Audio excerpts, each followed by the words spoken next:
rooms with made-up rules. Move around in shadows and jump to the next shadow. Isn't every game an imaginary game with made-up rules? I mean, pretty much. All woods are made up. Yep. I like the concept. I think it's pretty fucking cool. Yeah, it just feels like there's not enough to it.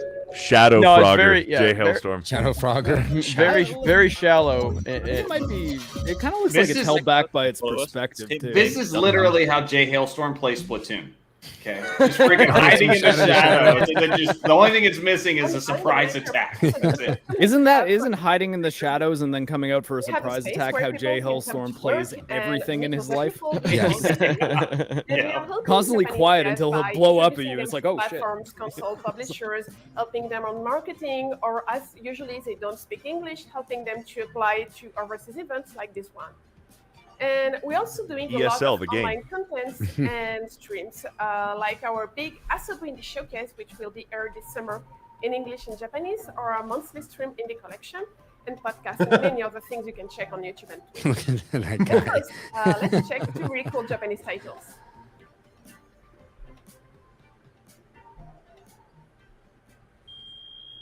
Come on, Japan. I was like, yeah, the Japanese got to bail us out of this. Japan's a long way from Portland, everybody. Yep. Look, it already looks better. The art style, anyway. More furries though. You can't avoid that. Hey, Japanese cat girls are different. Okay, they don't count as furry.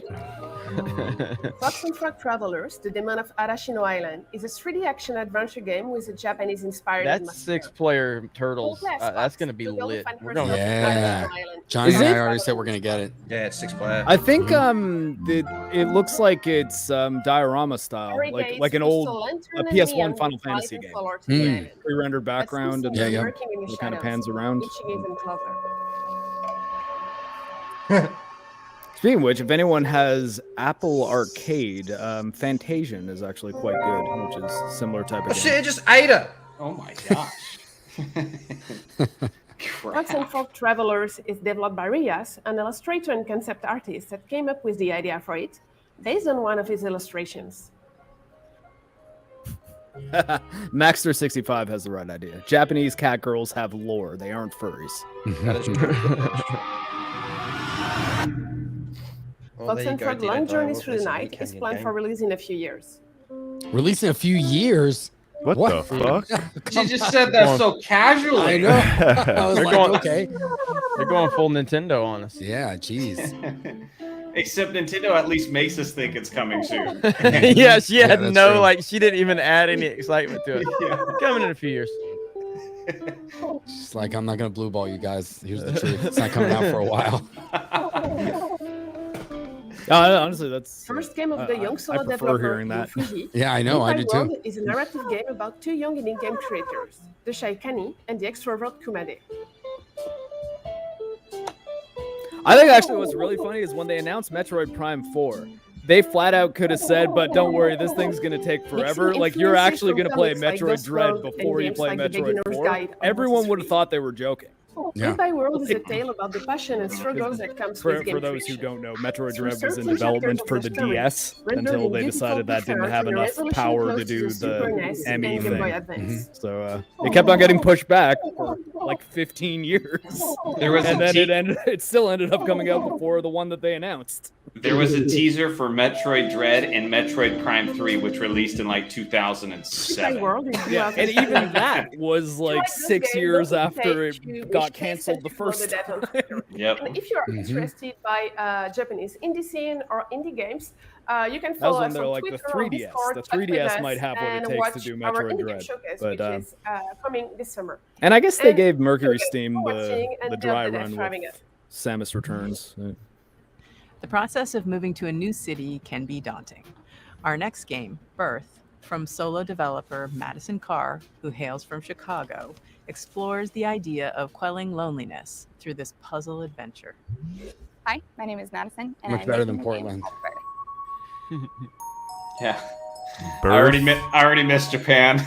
Yeah, I know. Holy fuck, this looks depressing. Yeah. She's dealing with her loneliness, okay? Oh my god. Yeah, this is pretty. Yeah, this is. Depression, the game. Yeah, it Birth is. is a point That and click is puzzle game about living almost alone the at Water exact City. name of Zoe Quinn's game. It's Depression Quest. Golly. In order to quell your loneliness. No, I'm not kidding. That's the game. What the fuck? His head is not By attached. collecting spare bones and organs Look at how that you find while freaking. traversing Oh the my city. gosh, lifeless this is. Jeez. Literally, yep. Freaking play some Mario Kart or something. Get You will some explore liveliness libraries going on. and post offices. No, because that'll just take the rest of your happiness away. At least you'll feel something. I don't feel anything playing this. Frick. We should just do our thoughts and speculations on what the next few days got for the showcase. Like the one that I don't think is actually going to happen, but I've got my fingers crossed on, is new Wolfenstein 3. Because I really didn't like Youngblood, and I thought that New Colossus kind of went off the rails in the level design department a lot, and they've spent a lot of time on this new one. Although I think they're also working on an Indiana Jones game, so part of me worries that they're going to be spread thin. But I love me some id Software shooters, and Machine Games does a good job with Wolfenstein. Yep. Dude, if I was interested in a woman and I saw her playing this game, it's a deal breaker. Like I'm not going any further with this. We're done. So is this a bad time to say that I reckon I'm going to get this? Alongside.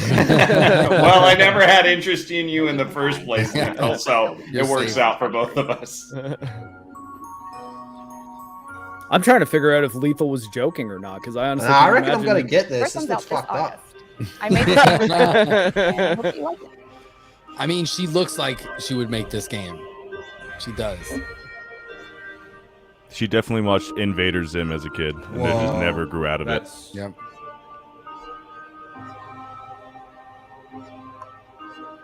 Is Invader Zim a big goth girl show?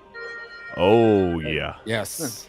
I don't think I ever really knew anyone that watched it. I know that it has its following, but I watched it back in the day. A lot of my friends did, but we were never really goth. It was just a weird show that people In our watched. next title, How to Say Goodbye, you play as the ghost of a person who's recently died and is embarking on the journey of accepting their own death. Jesus Christ! God, what is this? Always awake. Friggin' section of the show. No, but yeah, she's the host and she works for Double reevaluate, Fine. and keep- So this is the Double All Fine just part of thing. the puzzle. That explains why all these Hi, games are fucking I'm weird. Florian, Mhm. co-author of the Oh my 'Cause they're like- gosh, this is the Zodiac. Tim right there. Schafer is like I'm expecting he's got the Riddler suit from the Yeah. from It's Batman. on 4chan. Yeah. What the hell does that have to do with dying and accepting your death? What? Have you guys watched It's like The Boys Beetlejuice, yet? man. The new Oh season no, of I The haven't Boys? watched it yet. So It was if fucking woke no, garbage. episode 3 is like mind-blowingly woke, like to the point that it Really? pulled me out of it, and I tend to just not really address any of that stuff. But it begins with a full-blown like cuties dance scene of like Starlight as an 11-year-old dancing to "Baby One More Time" It's the by Britney wokest shit Spears. I've seen and in a it's like while, 6 man. minutes. It's like the whole song. I was just like, okay, can we stop but watching also the push the 12-year-old girl surrounding twerk? tiles. Like That sucks. I sort of wanted to be watching a violent superhero show. Oh, BLM. They say Latinx. Oh no, there's, that No, was but the they- point. they do the made same fun of Riddler that. thing. They see, did- this is where I disagree.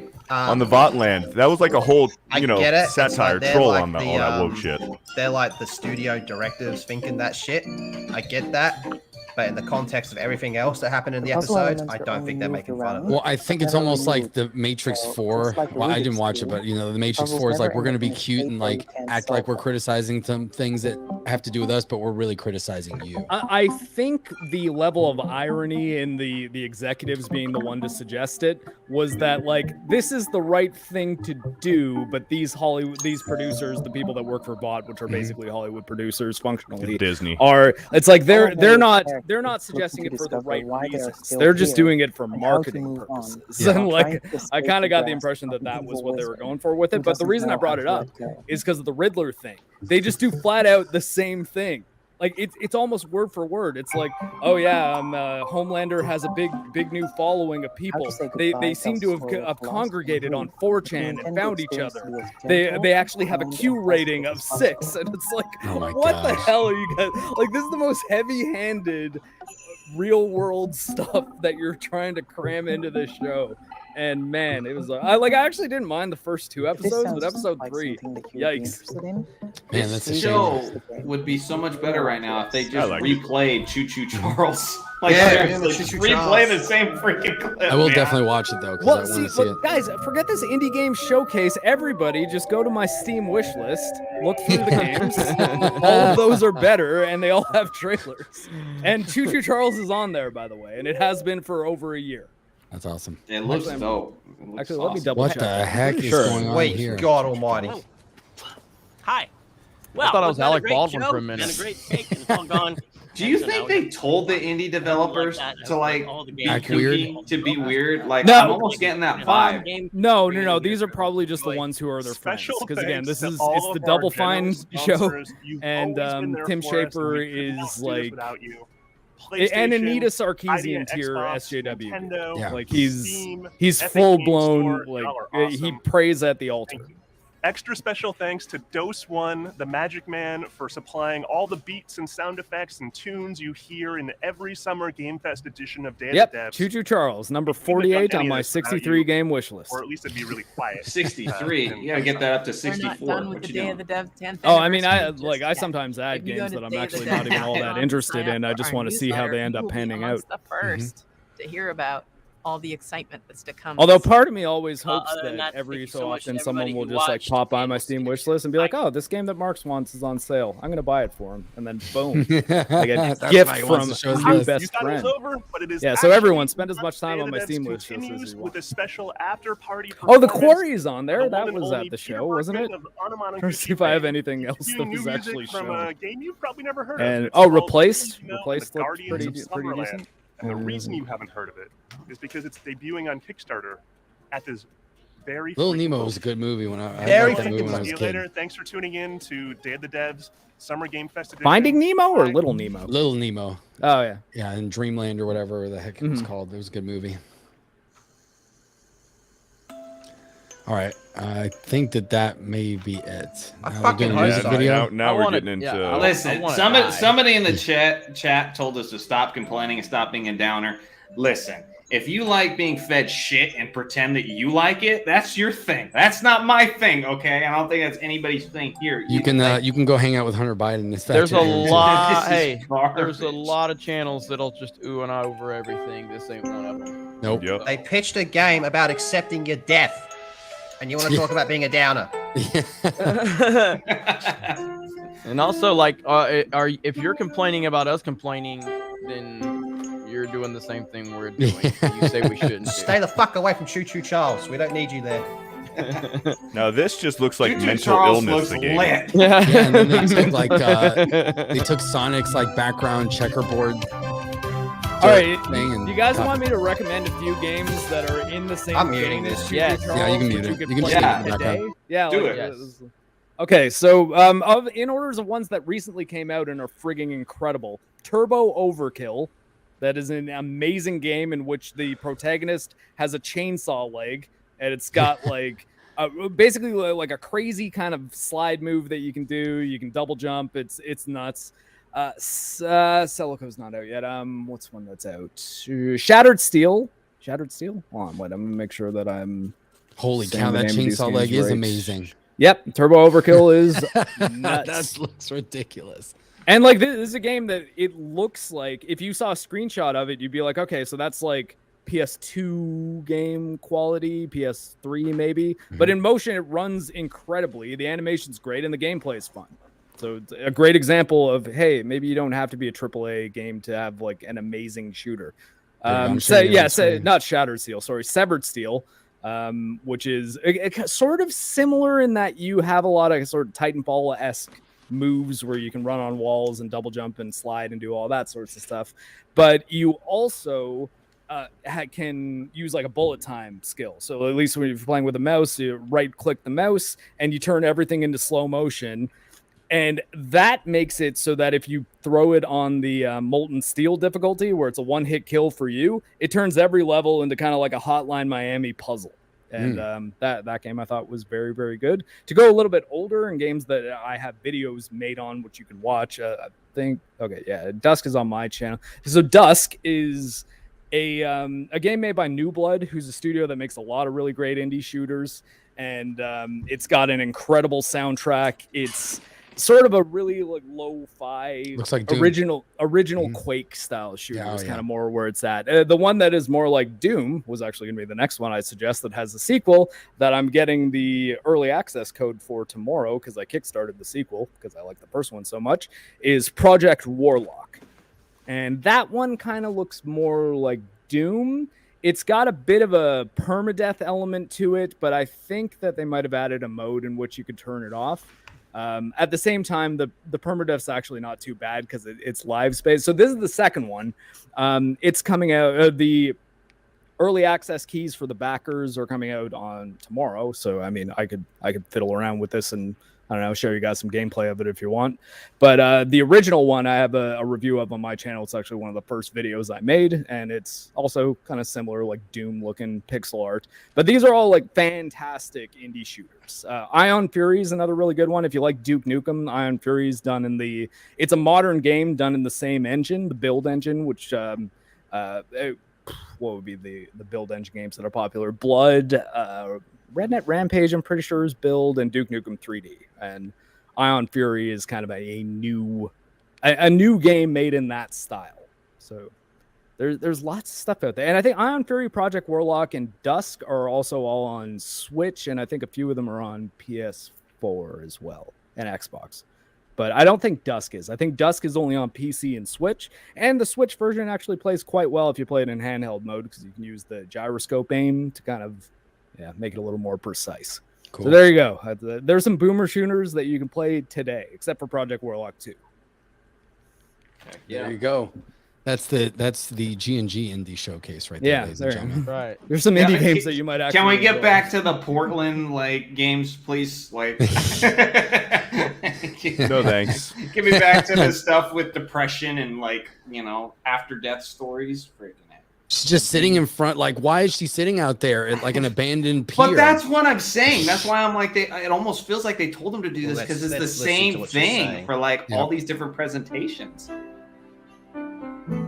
He just looks like he's had a very traumatized childhood and never grew out I of feel like his thanks to the 7-year-old showcase, self. I have accepted my death. It's inevitable. And quite frankly, it can't come soon enough. After saying this, yeah. Wait, is that a dude? I don't know what that was. You're not allowed to ask anymore. We're still on this game? Oh gosh. I know this one's been going on for a while. Lord. Little Nemo. We get this, but no Titanfall 3. Nope, that's how it is. Get fucking wrecked, you little shit. You saw it became like a rainbow after he got wrecked that glass. So hit him again. Yep.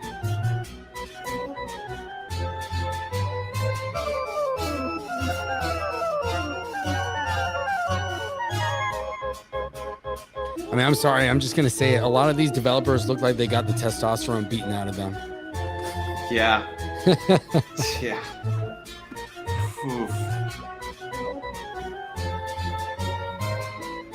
It's making that one game we were looking at, that like Doom lookalike earlier with all the freaking like metal music and everything. It's like, can we go back to that? Yeah, that's what we need. Yeah, I just want to play that game right now. I mean, like now that they're actually showing some of the gameplay of this, it doesn't look bad. No. I mean, the animation's quite good. If you like 2D side scrollers, I mean, it seems like it's looks pretty like well a storybook. Kind of art style. But I mean, that's what I mean. They presented it in a way that's like, we're gonna first do a bunch of really heavy-handed stuff that makes it sound like we've just made God's gift to art with this game, and have some really somber-looking shots of a guy just tapping on a monome, like with a sequencer, and I don't know. It's part of it is how you present, not so much what you're presenting. True.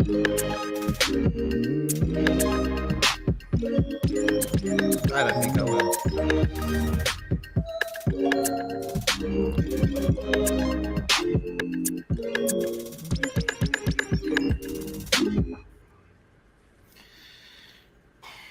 Fuck. So wait, we saw a trailer for another showcase at the end. Yes, the trailer for another showcase. I was like, wait, don't come. All right, I think we finally made it. We fucking did it! I think we have to clip out that part with Lethal, just a fuck. You know, just use that. We got to put that in like every video when something bad happens. It's like, fuck. What do you think, Baby Rocky? There's Baby Rocky. What's up, Baby Rocky? I completely agree, Rocky. He's very quiet. Super chilled out dog, though. You can just kind of pick him up and put him anywhere. That's good. Here. He's just on my desk, chilling like there's nothing wrong. He doesn't even look scared or anything. Like you'll just put him in a place. He'll be like, okay, I'm here now. Well, yes, Mario Strikers comes out soon. We will be playing that. Tomorrow. Yep. Yeah. So, I probably won't. I will be taking my Switch with me on the road. So, I mean, I'll be a part of the games to the best I can. You will be there on Wednesday. Yeah. Well, Okay. I can't guarantee, but I'll there's a possibility. There's like a 50-50 chance I'll be there Wednesday. So, because Rolo's gonna be hosting Splatoon this Wednesday, and we'll obviously be doing some Mario Striker streams on not only this channel but everybody's channels that are gonna have it, like Johnny's and Rolo's. Yep.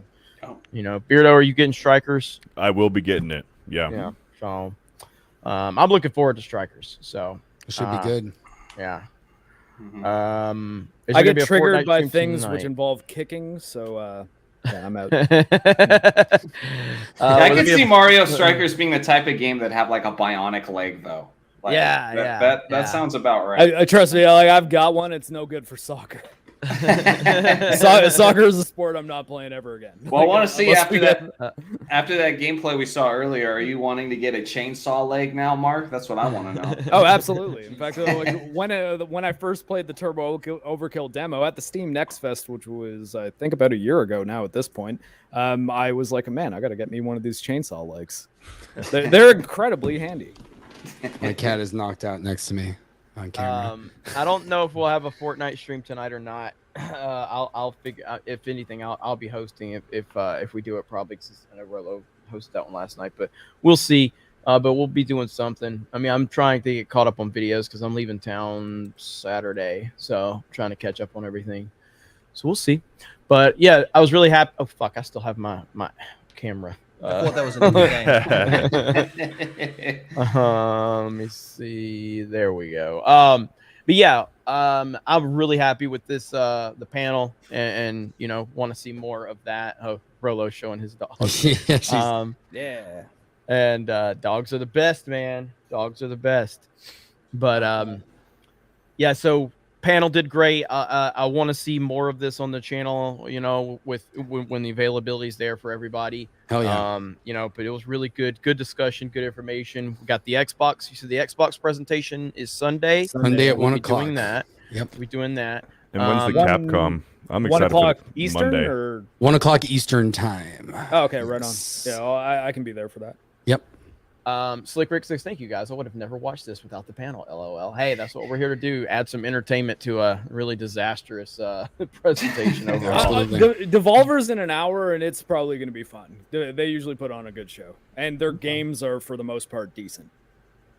And then there will be a Nintendo Direct at some point this month. Probably it'll probably only be announced the day before, as usual with Nintendo. So we're not going to have a lot of time to prearrange everything. So whoever's available, we'll definitely stream it, and if we can.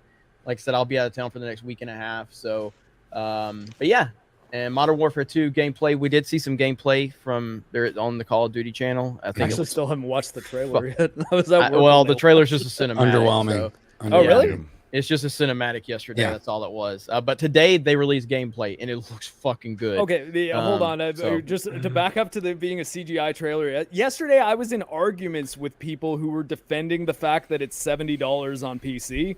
Like for the first time, they've done the next gen console price on PC for Call of Duty, and I was just like, yeah, you shouldn't be defending that. They're just like, oh, I mean, it looks amazing, and you're telling me that these people were making these. That was just CG. That was only a CG trailer. Like this looks so next gen. It's so. I was like, I'm Like I haven't seen it yet. I'm willing to bet it pretty much looks like Modern Warfare 1, just more Yeah. of that, and that's fine. But like, don't give me this like, yeah, we need to be paying more for our video games. Like, lower the budgets. Stop focusing on like, hey, you can see reflections in this person's eyes or fucking peach fuzz on the girl's Well, face. I It's like, think how the- about have the games run and play well? How about I that? think the egregious thing is when you've got the last gen version for 60 and the current gen version is 70, and it's Yeah. like all you're doing is, if this was on $10 to PC, unlock high that would be settings, like yeah. if you have a potato PC and you can only run it on low, you get a discount. But if you want ray tracing, you're going to pay $70. It's like, that's BS. It's built into the game. You're paying for the person that first boots up the game to select a different visual Yep. setting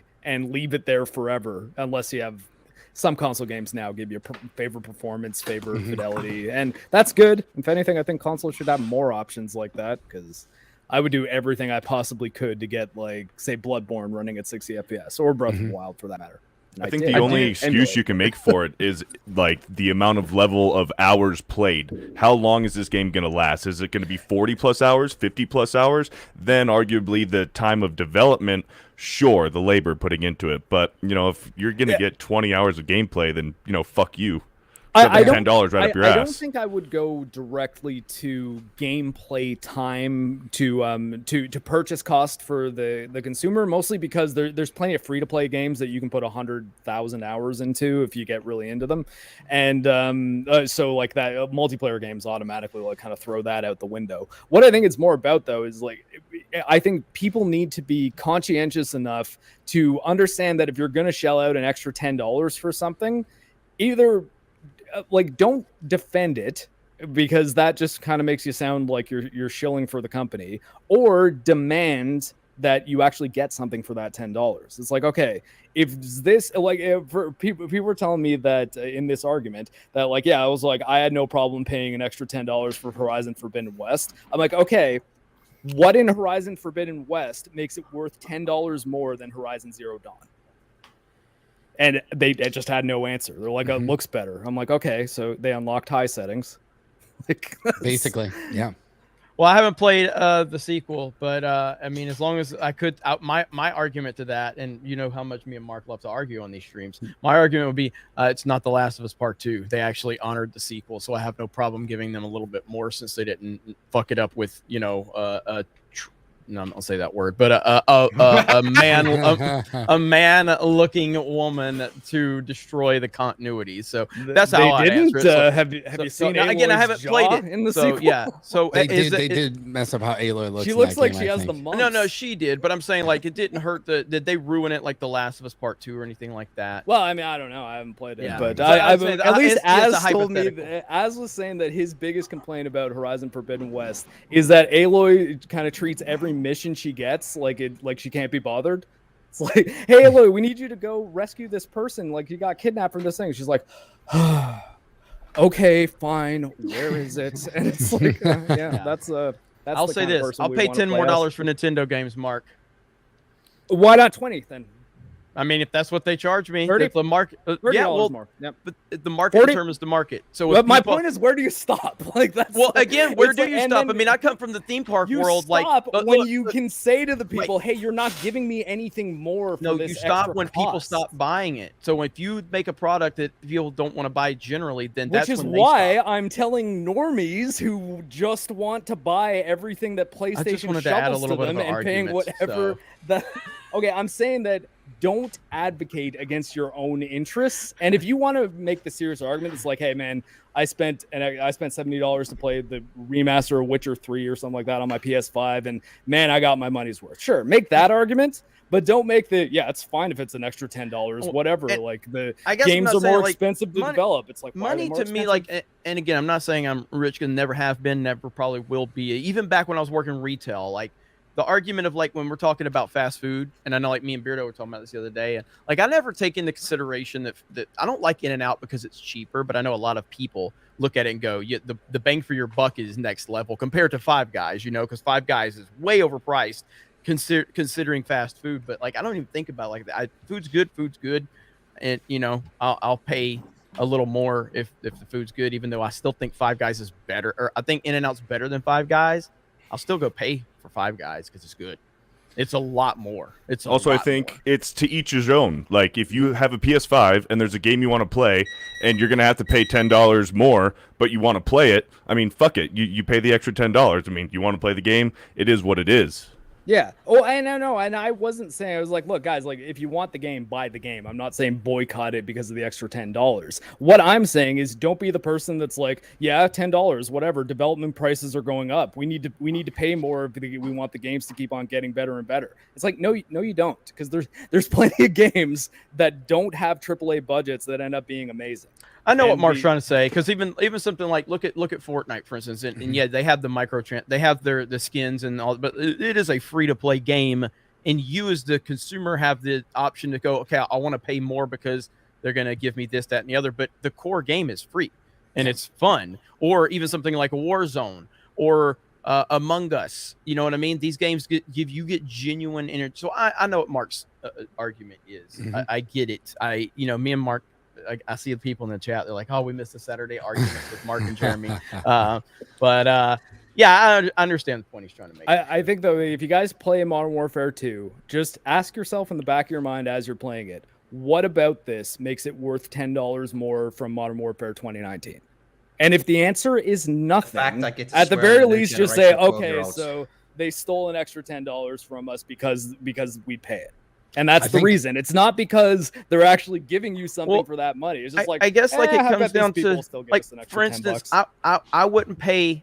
I'm not a Battlefield guy, and I've played Battlefield before, and I don't think Battlefields are bad games, but I'm not anticipating the next Battlefield. But based on my experience with the last Modern Warfare, I'm not looking at anything other than the fact that I'm excited for this game, and as long as everything looks to be in line with the previous game, I'm not looking at the price tag. I'm just looking at the game because I enjoy those games. That's the way I look at it. So if there's an extra $5 or $10 on it, it is what it is. Like, if you're already going to pay $60 for a game, you're going to pay $70 for a game. Yeah. Then, like, where does that end? But where does it end, though, Mark? 90. Like, so if you're willing to pay 50, why didn't you stop at 40? Why didn't you stop at 30? You're already up to 50. I was immediately saying that it was bullshit. First of all, a new video game for me is $90 in my currency. So when I say $70, I mean 90. In 2015, 2016, I remember Star Wars Battlefront. What was that? 2015? 2019 was Battlefront 2. No, 2017. 2017. Yeah. The one was 2015. Battlefront, EA Battlefront 1. Yeah. That was the first game I ever saw, like, on the PlayStation Store, I think, that was $70 for me. That was when they bumped it up $10. And I thought I was selecting the, like, deluxe edition that came with some shitty skin. So I'm, like, looking for the normal version of the game. And I was like, oh, okay, I guess they're just deciding that it's $10 more expensive now. And then all of a sudden, every single game was $80. And now games are pushing towards $90 for the most part because the next gen $10 unlock good settings in the visuals mode. Like, I mean, and I'm just like, whoa, like all that. Like, and I mean, I saw someone say inflation in the chat. Here's the thing, though, inflation, yes, exists, and things do need to account for inflation. But if you're saying that, like, yeah, well, a video game cost this much to develop and now it costs a bit more to develop, so we need to be spending more for games, to be like, okay, what you're not accounting for is logistics, production of things like physical copies, store shelf space. All that stuff is decreasing like crazy. Most things are going with digital distribution, and the market that you're selling to is no longer the nerdy kids at the school. It's friggin' everybody. So you can't tell me that in order for games to continue to maintain their standard of quality, that they need to be more expensive due to inflation, because I think them staying at the same price is accounting for inflation, because games that used to sell 2 million copies are selling 30 million copies. Yeah. You know, well, I mean, yeah, it's fair. I think inflation is the answer, because that's the excuse that they will use. So at the end of the day, sometimes you can't even look at consumerism. It's like, what are they going to do, and can you do anything about it? I'm far more concerned about my gas prices than a video game having $10 more. That's my issue. Like, fuck Joe Biden. That's my issue, is like the fact that I'm paying. I just put $100 in gas in my F-150. This is the first time I've ever went over $100 to fill up my truck. And that is what bothers me, not paying. Now, again, I'm not saying it's not to diminish the argument. I'm saying for me, that's what bothers me, is that I have went from $1.80 to now almost $5 a gallon in we less just than broke 2 5 here. years. Like that's where my issues are, not on a video game or a cheeseburger being. For the past 25 years, this is how it's been. To Mark's point, I think now ultimately the consumer does have a good environment, because now more than ever we do have so many titles that you can look at. And if you're an intelligent consumer, which most people are not, but that's just the case with anything, not just gaming, where you have a choice of, I can find a good indie game that's inexpensive and it will give me more hours of enjoyment than this AAA title that's garbage. And I think you can hold the developers accountable for increasing their prices and basically saying, well, you're paying for visual fidelity, but we're going to make really shitty gameplay. Yeah, and I think well, that's the bigger argument, that are they justified for charging $70 when the product even that like they released- but you know, like if you look back on, let's look back on the Nintendo, the 1985. Yeah. Then you look at the Super Nintendo. You look at the market, and I don't remember what their games were back then. I think they were like almost $80. And this is, sometimes. and by the way, $80, this what I'm about to $90. say is to Mark's credit. So I'm about to build a case for him. But you look at that, and I don't have the numbers in front of me. The Nintendo Entertainment System sold, I want to say 40 million units. Okay. At that point in time, it seemed like, because there was not a lot of entertainment, it seemed like the Nintendo was literally just the biggest thing on the planet, and every human had one. But the reality of it is the Nintendo Switch has sold them with almost 3 times as many copies. And so video games are moving so many more units now today than they were years ago. So there's no real excuse from a business standpoint for them to be charging more when they're moving 2, 3, and 4 times as many units.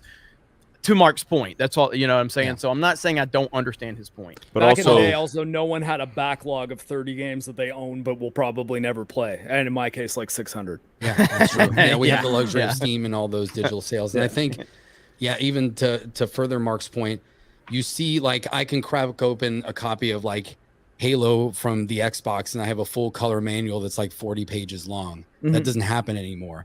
So you're getting rid of you're digitizing your games, which is reducing your physical cost, shipping, all that stuff, the logistics. Like you shipping mentioned. is gigantically expensive, and that is actually tied, Jeremy, to gas prices. Yeah. So like, but also the cost of Halo when you got it on Xbox was probably like what, $30, and then you went to next gen. No, it was $60 in Canada and 50 there. On Xbox, like 20, OG like Xbox, 15 years ago, OG Xbox. No, I worked at EB Games at the time. it was I $50. bought mine on It was day still one. 50. Like, Was it 50 back then? I'm 38. I felt like they were 40, but okay. PS2 games were always like $40, $50, and then it jumped up to through 60. the GameCube and GameCube, Xbox, and PS2 era, it was $50 a piece. Yeah, and 60 in Canada, like I said, Yeah, and yeah, it was yeah. 20. It was Well, I'm not Battlefront Canadian, 1. so it was $50. Well, I mean, but our currency is different. But I'm saying that, like, you guys will like understand from the perspective I'm going with. I lived through the time where I was spending $80 of our currency or $90, whatever, for a Super Nintendo game. Then through the time where games were closer to $60, then I remember, and then yeah. I saw it increase, and I've like now where our games are $30 more expensive than your games are list, and now they're saying to you guys, "Hey, what if we charge you an extra $10?" And they're pushing that $10 onto us. We're moving into triple digits for a video game here. I remember when I can't remember what game it was, but I told Krista, I was like, "Hey, go pick up this game. We're gonna, I want to start playing it for the channel." This is 6 months ago. She's like, "It's $110." It's like, yeah, what the fuck? And she goes, "Well, I'm in Canada." I'm like, holy shit, $110? That's insane. I couldn't remember what it was, but yeah, I was like, geez. I mean, that's you can just insane. see the difference between like an Xbox like series game where it's got nothing in here. This is just like some promo versus even Halo 3, which has got like a beautiful manual. It's like showing everything off. Like they just don't do that anymore. Yeah. So it's crazy. Mark's not as crazy as you thought. I mean, I honestly think that a good middle ground, if they want to do that, is just make the. I mean, as much as like all the physical people are probably going to hate me for this one, make the physical copies more expensive. But I mean, the bone that I'm going to boo this man, boo this man, boo this man. I'm kidding. I'm kidding. I'll fight you, Mark. I will fight you. I would hate it, but I've thought that idea before too. And gas isn't enough, Mark. I need more expensive physical copies, Mark. Let him finish. Let him finish. But you gonna let him make an attack on me, and I gotta let him finish? What Go this ahead. thing that I was talking about? What if they actually give you value for that money and do things like start adding in full color instruction booklets or lore pieces or the kind of stuff that, as much as oh god, I'm gonna fucking shill for CD Projekt again. So the physical copies of both Witcher 3 and Cyberpunk 2077 came with a bunch of shit. Like, and just the normal copies too, not the collector's edition ones. And part of the reason they said take the leg. yeah. Oh well, X-Ray Girl's not home, and I actually have completed the construction of my new leg. Fucking what? Hold on. You Wait, just the gotta Emperor's, build are legs? the Emperor's coming Well, here. they- Are you they Vader? just- I can't get it off with one hand. They do need to get you better can. value for games because $100 in 2007 gave you. I'm just gonna show the stuff. It gave you this. This is what you got for $100 in 2007 Oh, yeah. plus the game. The You got cat this. helmet. Yeah, I mean, But how about this though? If they did the same thing that Blu-rays do, or like DVDs, if when you buy the physical copy, it's an extra say $10 or $20, but you get a bunch of goodies in it, and you get a code for a digital copy as well, which would be a real incentive to go out and pay that extra money. You know, because then you'd actually have an extra copy of the game. You'd have a digital copy if you don't want to use the disc and you just want the goodies and the box and everything for your shelf. And you know, you could have that, but then the disc is always there if you ever want to reinstall the game. Though now we're probably at the point that video game discs are probably going to come with a link that takes you to the Xbox store, PlayStation store. That's what happened to downloads Halo the game. Infinite. Halo Infinite didn't have anything on the disc really. It just redirected you and you downloaded it anyway. It sucked. It was a product key. Yeah. We do have to start wrapping this up because I know everybody's got stuff to do. And so eat today. yeah, it was a good stream and it was awesome having everybody here. I love the dynamic we got with this panel and different personalities now. See, it's all Beardo, shiny. shout out to Beardo for knocking out a Sports Horse video before he hopped on. Hell So yeah. we're rocking and rolling, man. So Yeah, I'm getting a lot of hate. I'm getting a lot of hate. I pronounced George Masvidal. I guess a lot of people are giving me hate for not saying Jorge Masvidal, even though I've heard several MMA outlets call him George. Jorge, it doesn't fucking matter, but I'm apparently getting lit up. I've seen Well, I so many know who different. that I've is, seen but even fuck like you. Hispanics take that differently.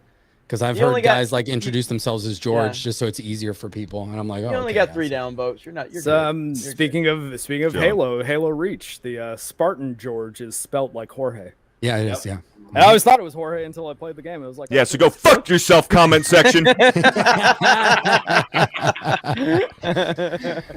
I'm the designated Latino here. I don't give a shit. It doesn't matter. He's one video into Sports Wars and he's already snapped. Fuck the audience. No, I got a few. No, I got a few. I got at least 5 or 6 on there. Oh, okay. Sports Wars is it's interesting over there, man. Just wait until you do the crime of actually talking about the NFL or the NBA. Ooh, fucking support these motherfuckers. It's like it is a sports channel, guys. It's coming up So, soon in a few months, man. That's right. Sports. months. I can't wait. But yeah, shout out to Lethal for putting this together. Shout out to Rolo for setting it up, and to everybody for coming on. Really good stream today. Did we get all the super chats? Are we caught up on those? I think I we believe are. so. Let's see. Look at this comment.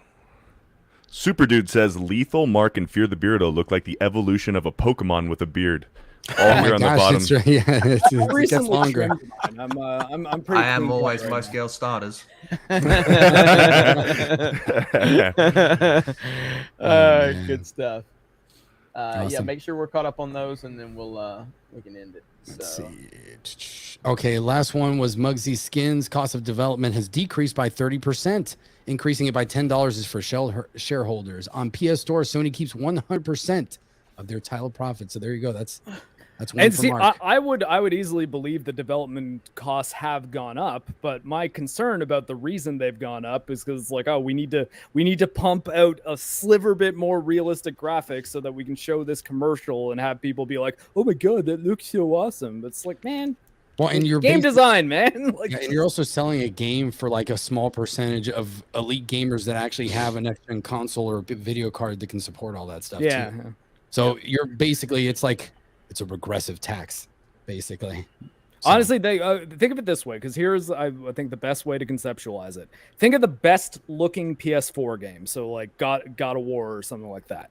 Picture that running at 4K 60 FPS ultra settings. I have. For the whole generation, and no game being anything below that target. because if this generation developers were just shooting for the absolute top of PS4 but running better, I don't think we'd ever be looking at these games being like, I mean, it runs really well, but you know, it kind of looks bad. Like, do you think you're going to be playing God of War running perfectly and be like, yeah, this kind of looks like shit? No, and I think they were able to do a lot of good stuff. Like the 30 FPS games on PS4 and Xbox looked pretty good back in the day. So yeah, we can run at 60 at 4K. They'd be nice. I honestly think we've been developing, we being like the industry, not me. I'm not a video game developer, but we've been developing at a generation above where we should have been for like over a decade at this point. I think it kind of started with PS3. For the most part, PS2 games would. PS1 games, for the most part, ran at 60 FPS, which is really weird to think about now. Same with, actually, Jeremy, NES games, original Nintendo, all of them 60 FPS or 50 in Europe. Yep, because it made sense to tie it to frame rate that way. Yeah, and all people are like, oh, no, they're 30. It's like, yeah, but they're 30 twice a second, dude. That's interlace scan, so you get one set of lines flashing the other set of lines, one set flashes, other set flashes, 60. Go ahead, Beardo. Oh, I was just going to say, speaking of like PS1, I know that PlayStation is going to be launching their new PlayStation Plus Premium, and I believe that's going to be the first batch of PlayStation 1 backwards compatibility. Like I know Toy Story 2, the Buzz Lightyear to the Rescue is going to be available on there. I'm going to be playing that and streaming that. So I know that's happening, I think, this month. We're going to have PS1 games on PS5. I heard also if you owned the PS1 classic of a game that you can play it on your PS5 without a subscription, which I do really like because I have a shitload of PS1 classics on PS3 and PSP for that matter, and Vita. You can play them on Vita if you still have a Vita. PS Plus will be interesting because they've got 3 tiers, and then the top tier is $2 more expensive than Game Pass, and it doesn't have all of the first party titles from Sony. So I think Sony's taking a gamble, but they're in the power position right now, so they can kind of afford to be arrogant about stuff. So I'm sure it'll still do well. How many more super chats we got? I think that was it. Let me double check. And Rocky, you didn't leave your super chat. Let's see. Bad dog. Yeah, I'm signed into the main Geeks and Gamers channel, so I can't pull it up. So that's the only one I see here. Yeah. All right, guys. Here, missed one. I just saw it. I was just scrolling back here. Oh, go for it. Something about your dog, Mark. It's a pretty cute dog, man. Oh, there we go. From Andrew Matthews, there we go. $2. Thank you very much. God, I'm fucking so tired. I can't see that. Rocky for next G&G host. Yeah, there you go. Yeah, here. Let me double check. Okay, did we get the one? Thanks for covering the stream. Can't wait to watch you all again Sunday. Hopefully, better games from Bo Roberts. We got Seal Hunter. What's even the point of remaking the first one, even though you could make a higher resolution patch for the remaster? Talking about The Last of Us. D-Day Direwolf thought they were getting a Meat Canyon game. The Dr. 14 Blu-ray says Happy Pride Month. That goes directly to the Lethal. It's not gay in June. Let's see. We got Johnny knows firsthand. Wagenstein. These indie devs all look the same. From. These people think video games are art instead of games. That is true. And that catches us up right there. There we go. Yep. Game design is an art. You can have a good video game that is also artistic. Yep. It's all kind of art. Yeah, absolutely. Well, thank you everybody for tuning in. Shout out to the panel, the host, and maybe we'll do a Fortnite stream. Maybe not. No promises. Let me know. Let me know. I will stream Fortnite probably in like an hour or two on there you go. Our Twitch channel. Mark will Johnny, not you be want to join? I will not be there. I'll be over there. I gotta do I don't know if I'm doing premium tonight or not, but like that's right. I felt busy before I joined G&G, and now like I don't have 1 free minute of my life. So yeah, so probably not, Rolo. I gotta work on my own stuff a little bit. No problem, man. All right, everybody. Appreciate your support. Have a great day. We'll talk Take care, guys. Bye. Latest. And